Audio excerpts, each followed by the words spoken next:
Pues muy buenos días, muy buenas tardes o muy buenas noches, dependiendo del lugar y la hora en la que nos escuchen.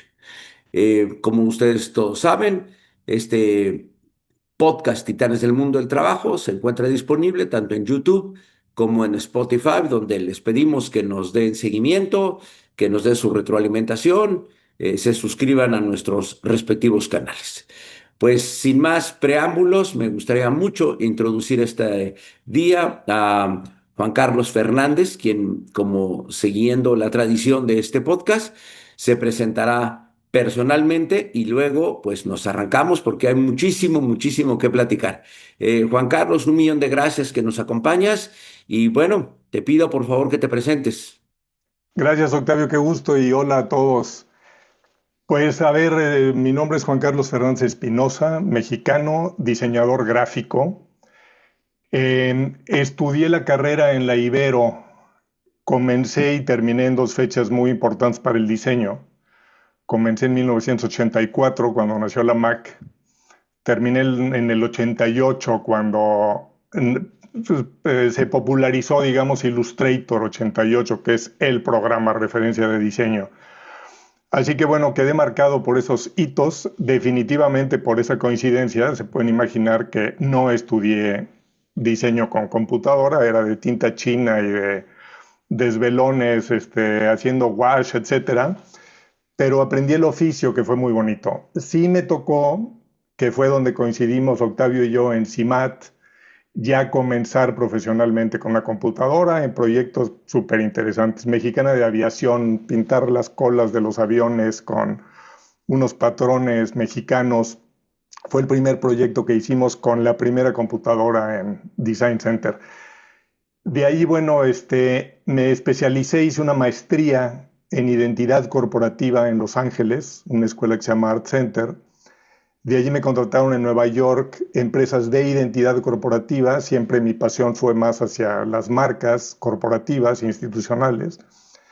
Regresé después a México, después de 7 años de estar fuera, ya con esposa e hijos recién nacidos prácticamente a México, para fundar un despacho de identidad llamado Ideograma. 10 años después me fui a Montreal para abrir una oficina. Eh, y 15 años después, prácticamente, hice un cambio radical. Ahora estoy en Madrid. Dejé la empresa y llevo 5 años trabajando por mi cuenta bajo otro paraguas que es identidad.com, haciendo identidad corporativa. Así que soy un clavado de esto, obsesivo. Y bueno, pues creo que precisamente será el discurso que utilice hoy para esta conversación.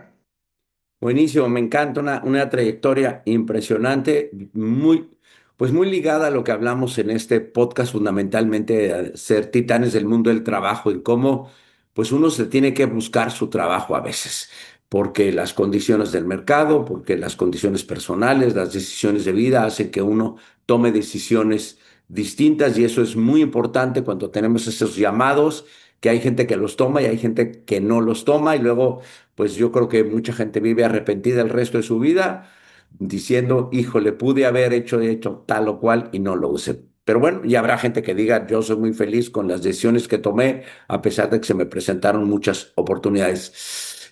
Juan Carlos, tú te identificas como logólogo, como ideólogo. Cuéntanos un poco cómo fue tu transición de estrictamente ser un diseñador gráfico a ser un creador de marcas, un creador de identidades. ¿Cuál es la historia atrás de esto?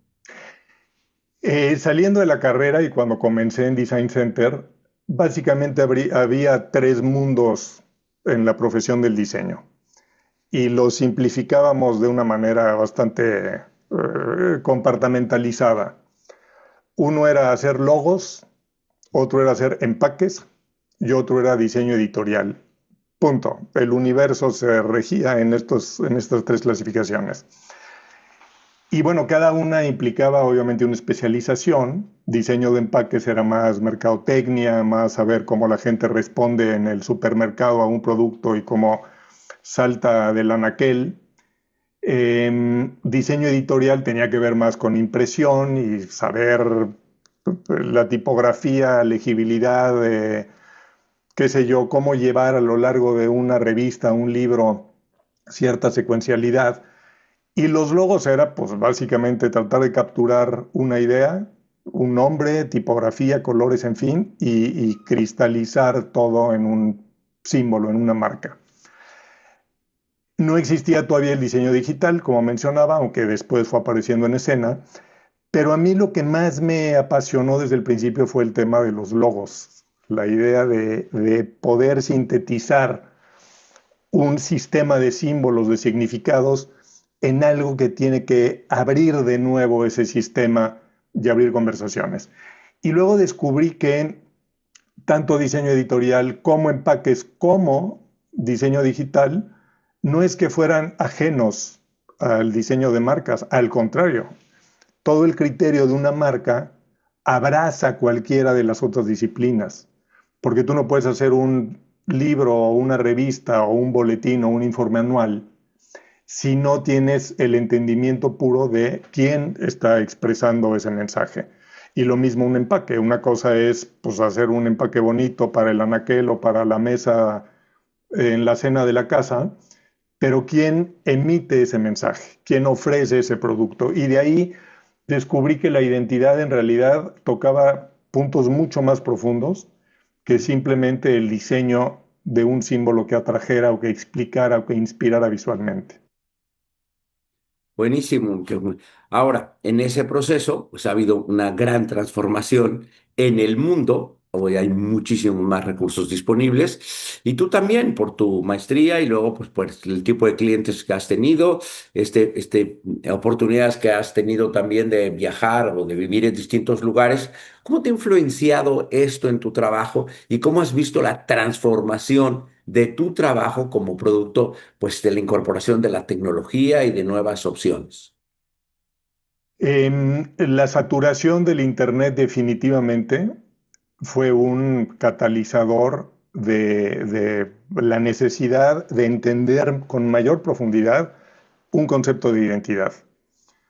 ¿Por qué? Porque estamos saturados de mensajes Ujú. y estamos saturados de lo que en inglés se llama el eye candy, ¿no? De cosas bonitas, dulces visuales, que son muy atractivas, pero con las que no necesariamente conectamos. Cuando entiendes que un símbolo genera una conexión emocional o porque te recuerda una experiencia que has vivido, llámese un servicio, un producto, o visitar un lugar, en fin, o que tienes una conexión emocional por un trato diario. Bueno, pues estamos rodeados de marcas en casa, o sea, pónganse un día a contar cuántos logos ven en el recorrido de su día y pues se pierden la cuenta. Desde el reloj con el que se despiertan hasta el microondas, hasta el café que compran, el coche que manejas, en fin, son símbolos, símbolos, símbolos, símbolos, símbolos. Y esos elementos gráficos te generan una conexión. Y esa conexión te genera incluso identidad a ti mismo. El hablar de identidad, estamos hablando de la identidad propia de la entidad que te ofrece ese producto, ese servicio, lo que sea, pero además son un espejo. Nosotros nos definimos por las marcas que consumimos y son absolutamente racionales, ¿no? Recuerdo una anécdota simpática de pues hay una forma muy racional de elegir el coche que quieres manejar. Y en algún momento, pues, cuando empezaba el internet y todo, pues a alguien se le ocurrió poner un árbol de decisión para elegir el mejor coche. Entonces, Ujú. y lo hay igual para casas, para mascotas, para, bueno, pues parejas hoy en día, ¿no? Pero el caso es que pues alguien decía, a ver, lo quiero un coche familiar, pues 4 puertas, lo quiero que consuma tanta gasolina, lo quiero pues que no me esté dando lata de no sé qué. Bueno, iba haciéndole clic, clic, clic, clic, clic, y al final, con todo el racional posible, te hacían la sugerencia. Y contaban que pues, a alguien de pronto le aparece que es un Ford Topaz. Y dice, no, pues no, ¿qué pasó? Y ahí va de regreso a hacerle clic hasta que finalmente salió la marca que le gustaba. Entonces ahí, olvídate, la razón es esclava de la emoción, como dice el dicho, ¿no? Y lo mismo pasa con las marcas, pero vivimos un proceso de conexión.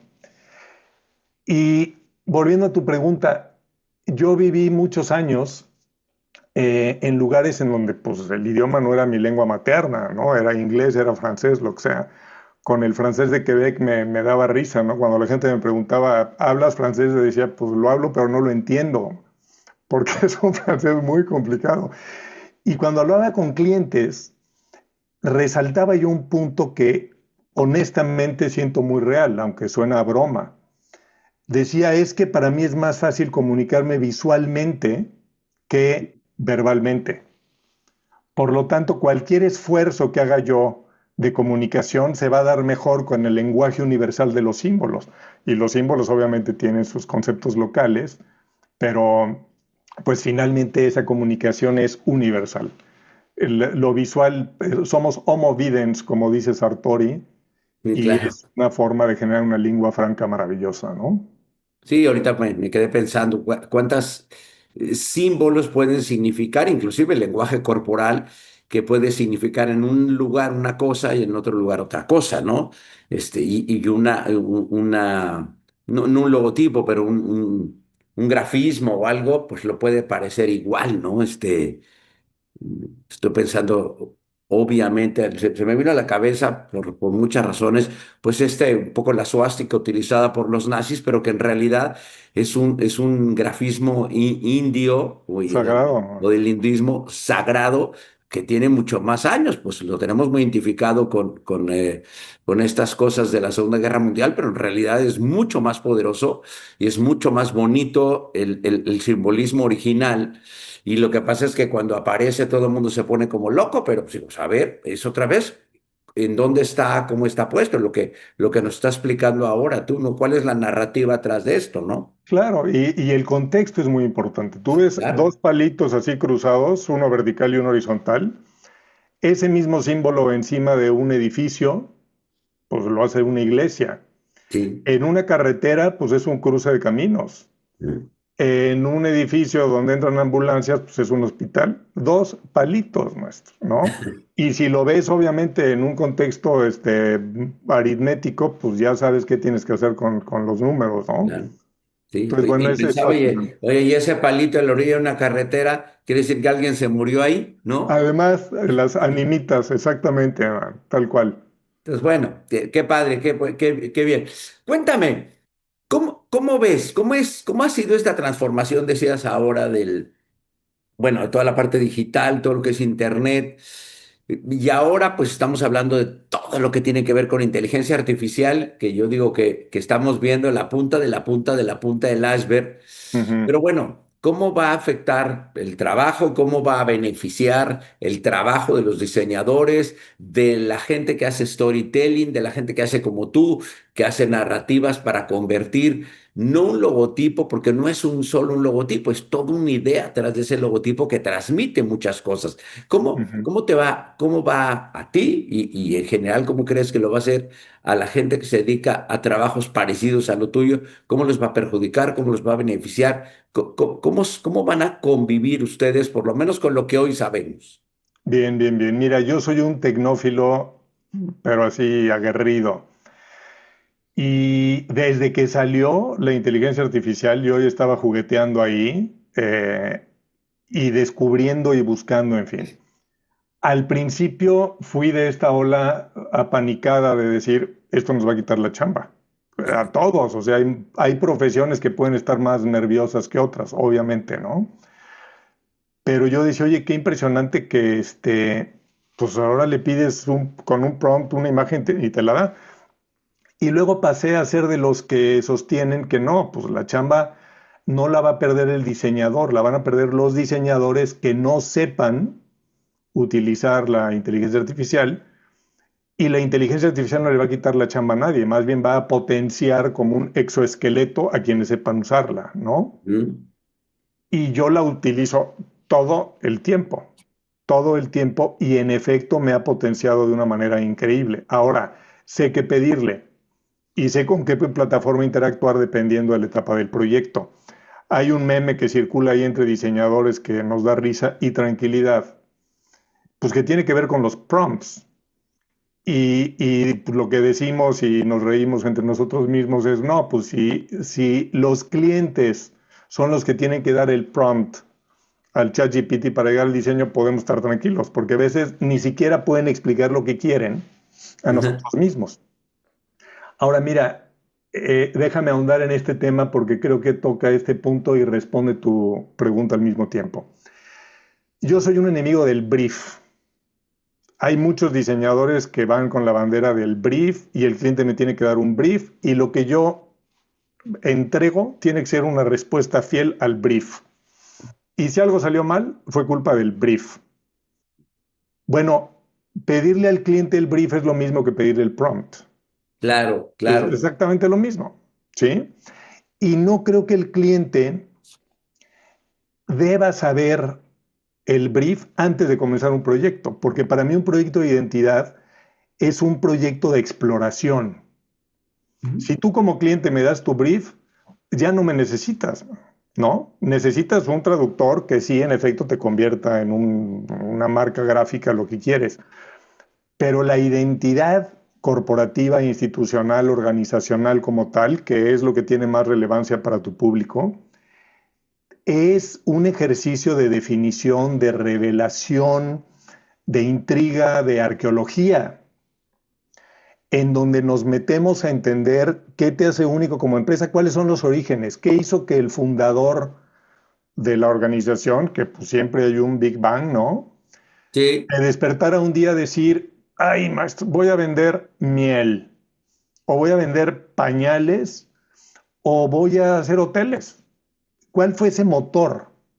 Mira, hasta se me enchina la piel de imaginar el poder que tiene esa idea y el sacrificio que implica que una persona le diga a su familia, oiga, no hay vacaciones porque le voy a invertir a una empresa que va a hacer pañales o que va a repartir pan, ¿sí? Ujú. Y todos vamos a hacer pan. Y pues de ahí nace Bimbo, si tú quieres, ¿no?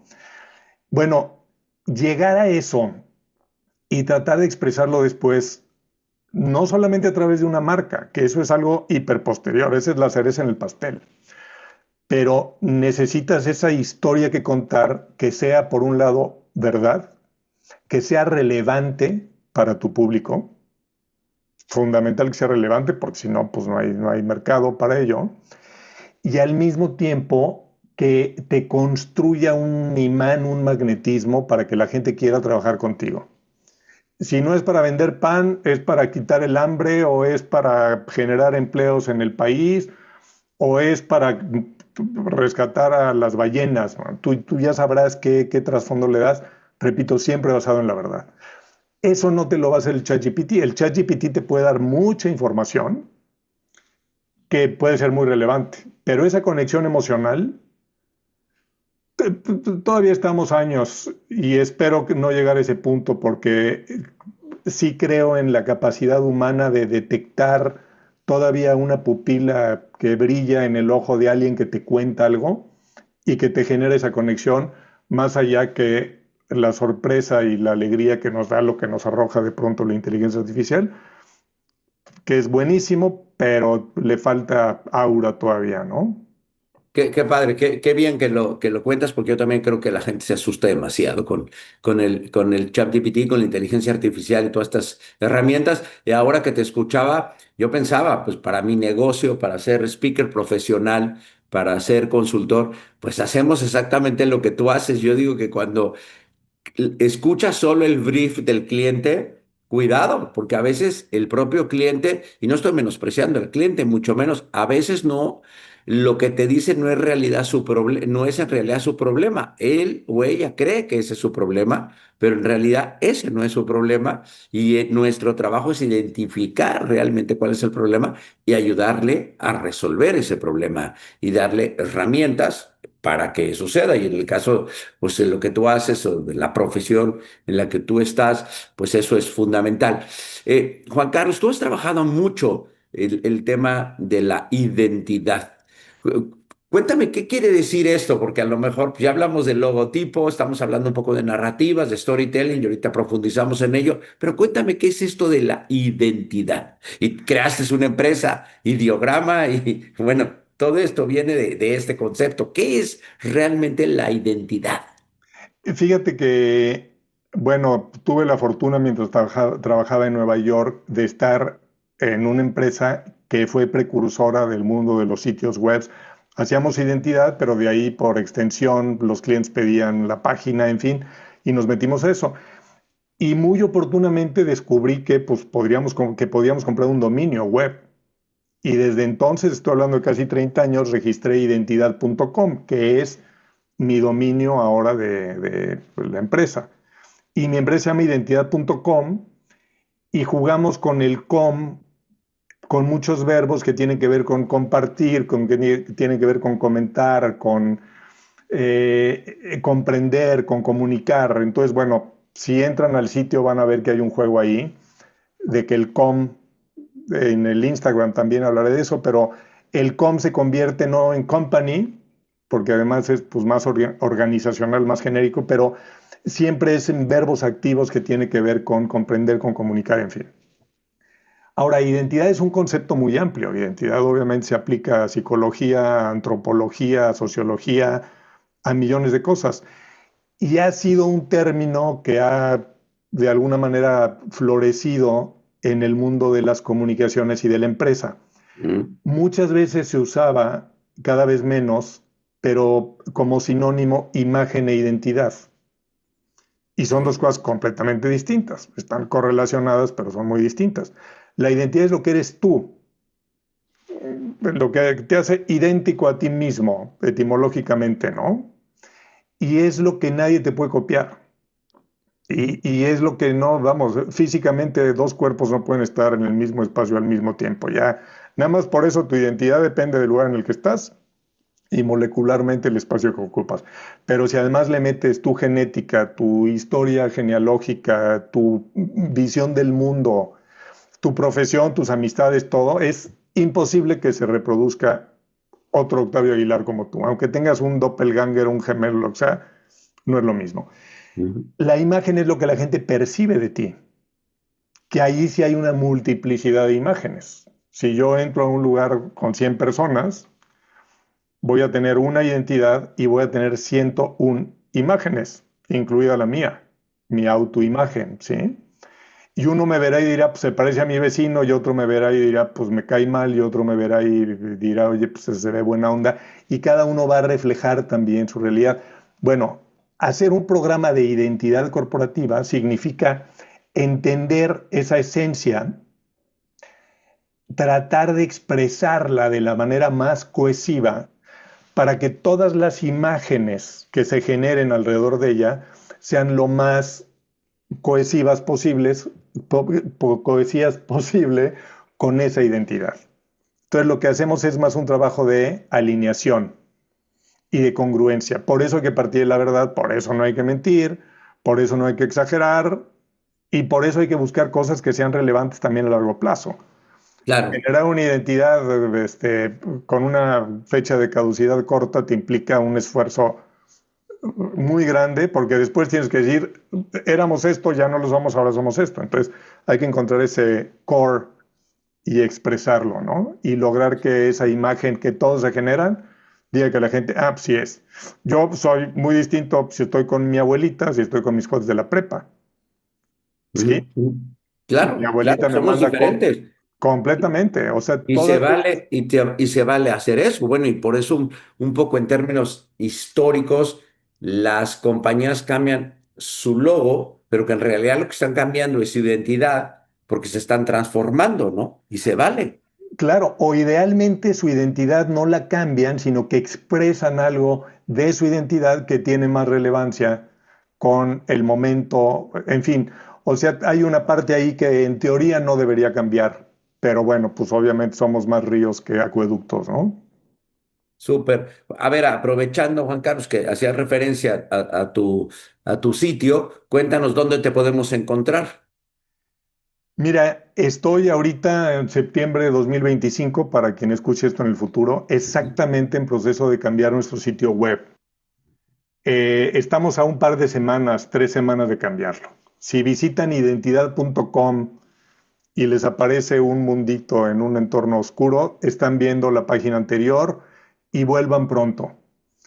Si entran y ven una serie de fotografías con logotipos en su contexto, bienvenidos, es la página nueva y ahí van a ver más el histórico también de proyectos que he hecho yo pues por más de 30 años, ¿no? Eh, Creo que ahorita lo más seguro es que en Instagram visiten identidad punto, la palabra así con todas sus letras, com, identidad.com, tres palabras juntas. Y ahí hay dos ligas, está la liga al sitio y está la liga mi LinkedIn también para que ahí me encuentren, pero por ahí está. Súper, Juan Carlos. A ver, Juan Carlos, si tú le tuvieras que decir hoy a un cliente potencial, alguien que te preguntara, ¿qué haces? Dime, y me dijo, oye, a ver, dame una idea de qué debo hacer yo. O sea, y le dices tú qué haces y él o ella te dicen ahí al calor de dos copas o al calor Ajá, de dos cafés, o para estar en España, al calor de dos cañas, ajá. que te digan, oye, bueno, a ver, ¿qué debería hacer yo en mi empresa o en mi compañía o en mi imagen o en mi identidad? ¿Qué le dirías así como en genérico a una persona?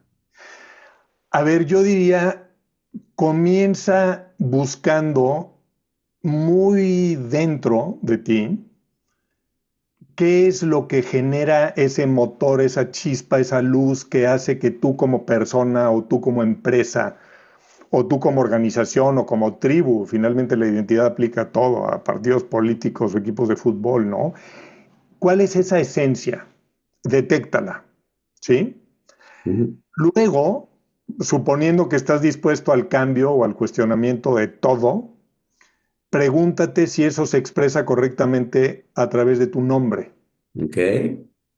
porque el nombre a veces lo damos por sentado como algo, vamos, que jamás puede cambiar, por el típico así ya me conocen, pero la realidad es que con una buena campaña de comunicación, si descubres que tu nombre, años después de haberlo pensado, que te lo haya sugerido el abogado, pues ya no expresa tu esencia, cuestiónatelo. Y siempre puedes comunicar el porqué del cambio e incluso convertir esa coyuntura, ese cambio a tu favor en algo en donde la gente te entienda mejor, te ponga más atención, en fin. Lo siguiente es descubrir, suponiendo que tu nombre está bien, ver la correlación que hay entre el significado de tu nombre, significado si es que tiene obviamente conceptos descriptivos como de diccionario, pero si no lo que evoca, puede ser un nombre abstracto, pero que evoca algo. Bueno, ¿qué tanto el nombre está expresando ya esa esencia? Y luego analiza, suponiendo que la tienes, tu marca, tu logotipo, tus colores, porque muchas veces ese símbolo, ese logotipo, esa expresión gráfica, visual, puede hacer dos cosas, o reforzar algo que ya dice tu nombre, o Ujú. complementarlo. El nombre puede decir algo, pero falta meterle otro elemento importante de tu identidad y el símbolo puede complementarlo. Tu nombre puede decir, eres muy rápido, y tu símbolo puede decir visualmente, además eres cuidadoso, ¿no? Ujú. El siguiente elemento sería un eslogan, que el eslogan definitivamente es una forma muy fácil de verbalizar con todas sus letras y de modular el mensaje, también para complementar. Y de ahí, si vamos abriendo la esfera de un sistema de identidad, pues qué tipo de fotografías usas. No es lo mismo una fotografía blanco y negro periodística a una ilustración en acuarela, a elementos muy tecnológicos. Todo eso expresa también tu identidad. Pues bueno, pues al final descubres que tienes un sistema que expresa esa esencia inicial de la que te pedía que partieras y tienes que validar si te está ayudando o te está desayudando a expresar quién eres, porque esa es la forma más rápida de llegarle a la gente de una manera eficiente, de una manera barata, ¿sí? Más barata que ir tú cada día con cada persona a decirle quién eres, ¿no? Entonces, Ujú. bueno, sería desde la perspectiva de cómo te comunicas mi recomendación. Y cuestionarlo y estar abiertos al cambio si es que toca un cambio, porque tengo todos los ejemplos que quieran para mostrar el antes y el después. Y siempre el después es mucho mejor, no solamente evidentemente por lo visual, sino por la cultura que generó, por el cambio que causó, por el liderazgo que le dio a la empresa, la cohesión que dio al equipo, la cultura que definió. En fin, es un proceso bellísimo. Y son procesos de meses, entonces no solamente es el desarrollo gráfico, sino el aflojar la tierra, el nutrirla, el regarla, eso es lo que es más rico realmente, ¿no? Buenísimo. Sí, y a veces la gente piensa que esto cuesta mucho dinero y la verdad es que el beneficio que vas a tener es tan relativo el costo versus el beneficio que esto puede tener. Y a veces las inversiones, bueno, sí, sí puede ser que sean interesantes, pero otra vez el costo-beneficio no hay punto de referencia. Sí, Entonces, uy, mira, estoy acostumbrado a que todo el mundo me diga, oye, tu presupuesto es del doble o del triple. mm, Y ahí mi respuesta es, bueno, es el triple de quien te está cobrando la tercera parte, pero es el 1% más de tu costo de implantación. Entonces tú claro. decides si el 99% de pintar edificios, aviones o sucursales, o tu sitio web y la impresión de tus camisetas y de tus folletos, amerita ese ahorro, porque pues tú en un papel puedes imprimir un mal graffiti o la Capilla Sixtina y te cuesta Sí. lo mismo a nivel impresión, ¿no? Oye, bueno, te voy a hacer una pregunta difícil y ya me estamos acercando al final porque pues aquí los tiempos son terribles, pero bueno, ¿tienes en tu experiencia, en la construcción de algún proceso, algo así que te recuerdes muchísimo, con mucho cariño, que digas, esta fue una transformación de identidad brutal y me siento muy orgulloso? Has hecho unos trabajos espectaculares y quien vea tu página lo va a poder constatar. No, no es un halago en vano. Lo digo con absoluta certeza y aprecio por estos 43 o más o menos años que nos conocemos Ujú. y he visto tu trabajo, te he contratado para que nos apoyes en algunos trabajos. Entonces, ¿tienes así como alguno que le tengas más cariño, que digas, este me marcó? Wow. Oye, pues mira, te voy a hablar rápidamente de cuatro. Venga. Y sin que parezca coba esto, pero el trabajo que hicimos tú y yo juntos para Contigo, que fue en el gobierno de Vicente Fox, fue un proyecto muy bonito y fue un proyecto que se dictó por el concepto de Contigo, manos a la obra, que era el eslogan original. Sí, Y para los que recuerden aquí, si no en el Instagram, por ahí está, era ese mapa hecho de manos de colores, ese mapa de México hecho de manos de colores. Lo recuerdo con mucho cariño porque fue un proyecto, cuando tú trabajabas en Sedesol, sí. era un proyecto que iba a ser para un programa pequeño de Sedesol. Y cuando lo vio Fox, dijo, no, no, no, este símbolo me gusta como para todo mi desarrollo social.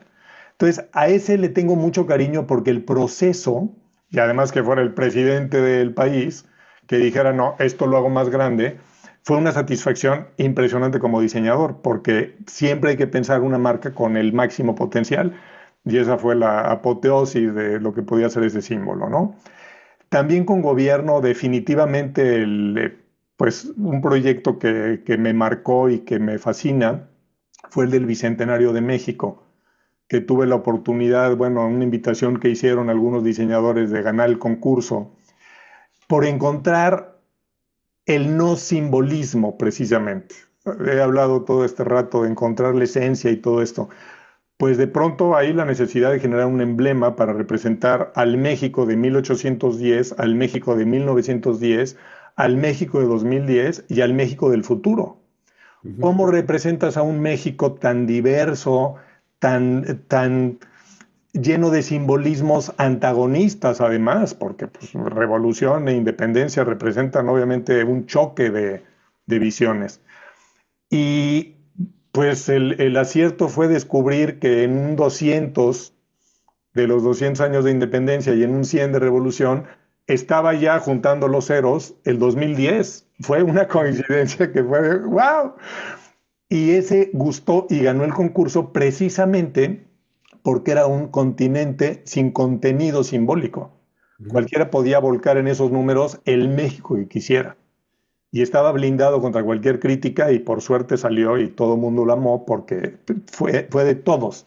no tenía un sesgo político de ningún lado, ¿no? Recientemente voy al tercero, el de la Orquesta Sinfónica de Minería, porque he visto la transformación que ha causado de tener una identidad correcta, que tenía un pentagrama con un instrumento de cuerdas, puede ser violín, cello, viola, lo que tú quieras, que proporcionalmente podía ser cualquiera de los tres, pero pues de tener una identidad bastante anodina, llegar a la profundidad de la mina para representar el nombre de minería con música y acústica. Por cierto, fue el primer proyecto en el que utilicé inteligencia artificial. Entonces salían unas cosas fumadísimas, increíbles, acústicas, minerales, en fin. Y he sido testigo, y ellos me lo han dicho, de cómo la pura identidad ha hecho que toquen mejor casi casi. O sea, y creo en esa transformación. Y el cuarto, y lo pongo como para hablar del rango de proyectos, fue un logo que hice para mi hermana Mari Carmen, que se dedica a terapias de adicción a la comida, entre otras cosas. Su, vamos, su quehacer, ni siquiera digo empresa, se llama Alimento y Amor. Y un día me pidió, pues soy el hermano diseñador, oye, pues aviéntate un loguito para mi Facebook. Bueno, de pronto descubrí un día con el proyecto en la mente que partiendo una manzana, no como siempre la partimos así en mitades a lo vertical, sino en diagonal, se dibujaba un corazón. Y pueden hacer el ejercicio. Imagínense que del rabito de la manzana ese es un eje de corte y a 45 grados cortan para un lado y a otros 45 y se dibuja un corazón. Y ese fue su logo, entre comillas, su símbolo. Es fotográfico, pero es perfecto para ella. Bueno, llegar a descubrir que en una manzana había un corazón cuando estaba yo conectado con ese proyecto que se llama Alimento y Amor, fue también un regalo a la inspiración, a la búsqueda creativa. Y creo que eso debe aplicarse siempre en los proyectos. Y hablo, repito, desde el logo del Bicentenario de México hasta el logo de mi hermana, para decir el amor, el cariño que le pones a los proyectos, el profesionalismo, abarca todo el espectro posible. Buenísimo, me quedo con. Bueno, yo acabo de ver uno que todo un concepto ideográfico que hiciste es para una óptica y me volví loco. Estuvimos comentando muchísimo al respecto y me encantó. Y bueno, espero que muy pronto estemos hablando de otro que traemos ahí entre manos tú y yo. Qué buena onda. Oye, pues mi querido Juan Carlos, un poco para acabar, cuéntanos si yo me acercara con gente que te conoce y yo los quisiera sorprender diciéndoles, ¿sabías que Juan Carlos hace tal, colecciona tal o le gusta tal? ¿Con qué los puedo sorprender? Mira, qué chistoso. La gente me ve como creativo. Ujú. Siempre he sido como director creativo, pues más del hemisferio derecho del cerebro, pero soy un clavado de la estructura. Se sorprendió recientemente un amigo y decía que soy un TOC y ya no me baja de ahí, porque le mostré que tenía yo anotados en todas las salas de un cine que me queda cerca de aquí, cuál era el mejor asiento. Porque lo que me ha pasado es que pues, el mapa no es el territorio. Cuando compras el boleto en el internet, pues lo que parece el sweet point en el diagrama, al Ujú. centro tanto a nivel distancia como pues la acústica, ¿no? Estar en el sweet point de las bocinas, pues no es cierto. Llegas de repente a la sala con tu boletito y resulta que estás en el F10 y estás ahí en una esquina junto al baño. Entonces me he tomado la molestia de decir, no, a ver, en la sala 9, ¿cuál es? Y ya sé cuál pedir y me siento como rey al centro de la sala y disfruto la película porque soy un obsesivo como diseñador también de buscar el mejor punto. Me encanta la geometría, me encanta el orden y creo que lo pueden ver en muchas de mis marcas, también la libertad, pero eso también me hace un ave raris porque la creatividad de alguna manera está constreñida mucho por la ciencia.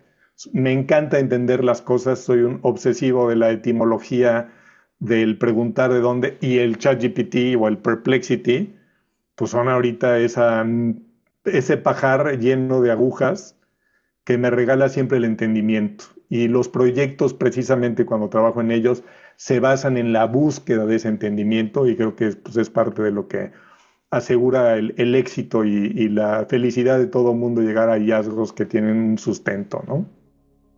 Pues te agradezco muchísimo, mi querido Juan Carlos. Ha sido muy, ¿qué voy a decir? Divertido, interesante, inteligente la conversación y te quiero agradecer mucho el que hayas aceptado la invitación a estar conmigo en el podcast, en el episodio 117 de Titanes del Mundo del Trabajo. Te mando un abrazo con mucho cariño y estaremos muy en contacto. Y a Muchas todas y a gracias. todos, muy buenos días, muy buenas tardes y muy buenas noches por habernos visto y o escuchado.